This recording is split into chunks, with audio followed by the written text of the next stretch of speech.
So, ngayon guys, ay kukuha lang ako ng kutsilyo. May kutsilyo na ako. Kukuha lang ako ng isang saging. Hindi natin yan uubusin lahat. Isa lang ang kailangan ko. Okay?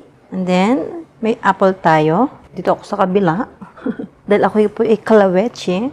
So, ngayon, ay hiwain natin ang ating si apple.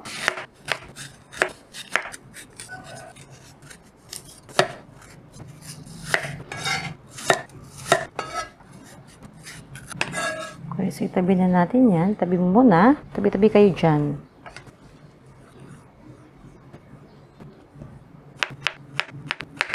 Ayan. Tanggalin mo natin itong kalat, guys. Okay, itapon muna natin yan. Okay, so ngayon, itatabi natin siya dito, dahil maglalagay tayo ng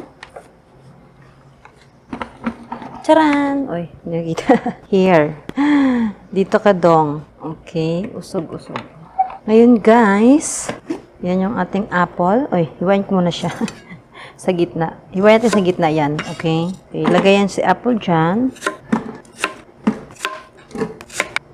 Oops. Then, meron ako ditong 1 cup ng ating fresh milk. Pero hindi ko to ubusin. Yung kalahati lang ilalagay natin dyan. Kalahati ng aking fresh milk. And then, maglalagay ako ngayon ng ating honey. Yes. Maglagay ako ng honey. 2 kutsarang honey. Okay. Okay, so takpan lang natin yan. Okay, so natapos na siya, guys. So ngayon, next natin ay maglalagay tayo ng ating ice. Ang yellow. Yellow dahil. Yellow dong. Okay, so ngayon ay isi-shake na naman natin yan. Okay.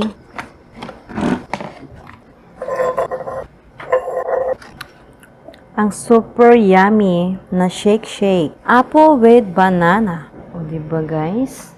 Para sa ating mainit na panahon. So yummy. Don't forget, subscribe to my channel. And like and share.